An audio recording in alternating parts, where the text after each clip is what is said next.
नमस्कार साथियों, मैं राजपाल खरोला देश के मन की बात कार्यक्रम के साथ एक बार पुनः आपके समक्ष प्रस्तुत हुआ हूं।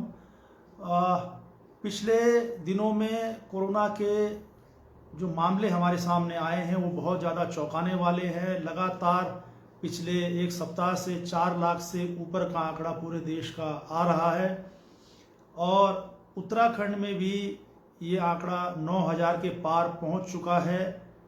मैं समझता हूँ कि शायद ही हमने इतनी बड़ी त्रासदी पहले कभी जीवन में देखी होगी और मैं समझता हूँ कि उत्तराखंड में भी बहुत बड़ी बड़ी आपदाएं आई, लेकिन ऐसी आपदा जिसमें कोई घर अछूता नहीं रह रहा है, ऐसी आपदा शायद ही हमने कभी अपने जीवन में देखी होगी और भगवान से प्रार्थना करते हैं कभी जीवन में ऐसी आपदा ना आए।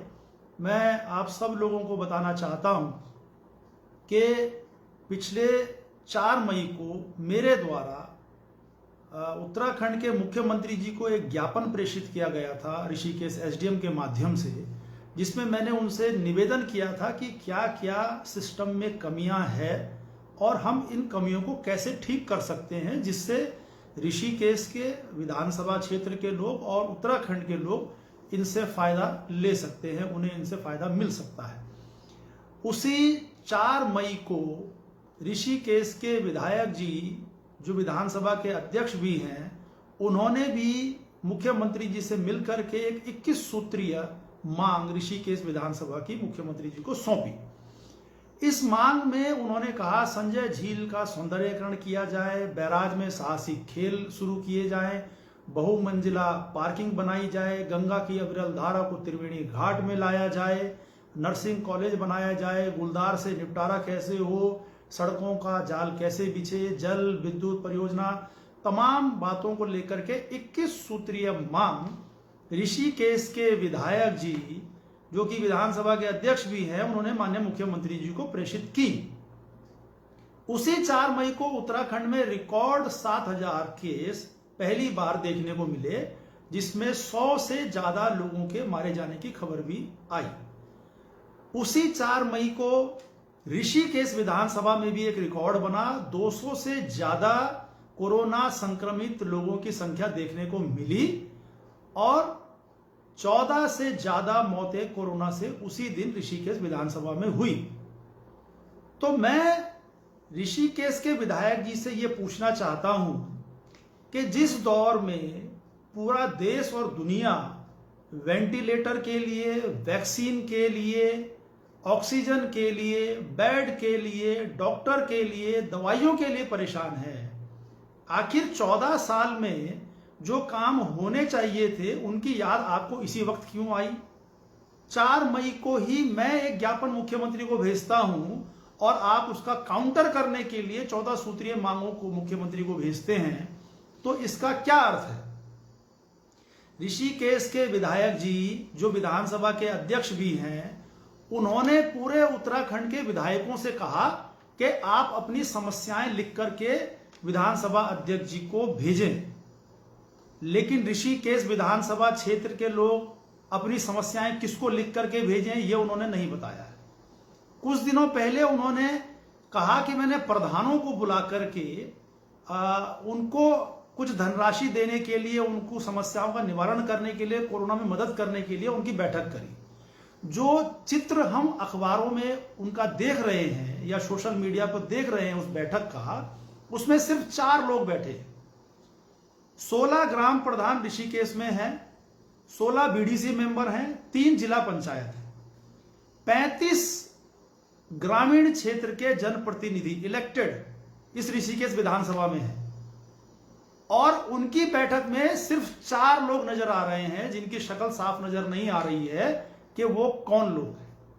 तो 35 में से 4 लोगों को बुला करके उन्होंने क्या समस्याएं सुनी और क्या उनका निदान किया, ये भी मेरी समझ से बाहर है कि उन्होंने क्या उनका निदान किया।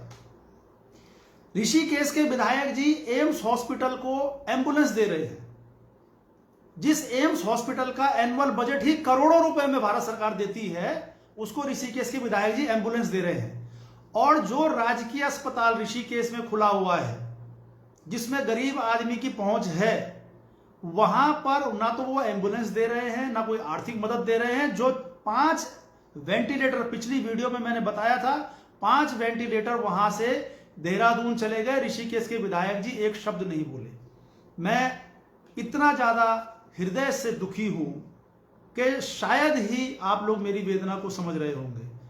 कोई 10 मिनट ऐसे नहीं होते हैं कि जिस 10 मिनट के अंदर कोई व्यक्ति मुझे फोन ना करे और वो ये ना कहे कि मुझे वेंटिलेटर की आवश्यकता है। एम्स हॉस्पिटल में 2 दिन तक, पिछले 2 दिनों से ऑक्सीजन ठीक करने का काम चल रहा था, इसलिए वहां एडमिट नहीं किया जा रहा था मरीजों को। सरकारी अस्पताल में 20 बेड में से 16 बेड में ऑक्सीजन है, 4 बेड बगैर ऑक्सीजन के हैं, उसमें भी किसी को कोई लाभ नहीं मिल पा रहा है।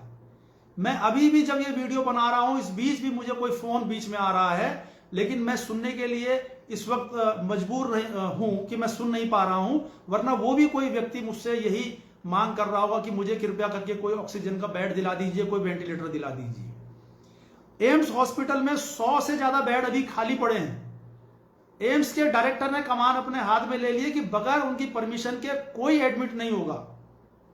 अब एम्स के डायरेक्टर तक पहुंच कौन निकाल पाएगा? ये तो कोई मंत्री, मुख्यमंत्री, तमाम ऐसे लोग जो सांसद, विधायक या राज्यसभा के सांसद हैं।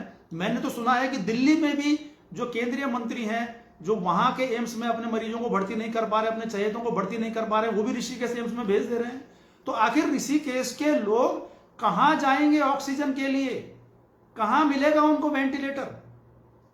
और ऋषिकेश के विधायक जी उत्तराखंड के 70 विधायकों से पूछ रहे हैं कि आपकी जो समस्या है वो उनको बताइए। तो ऋषिकेश की जनता समस्या किसको बताएगी भाई?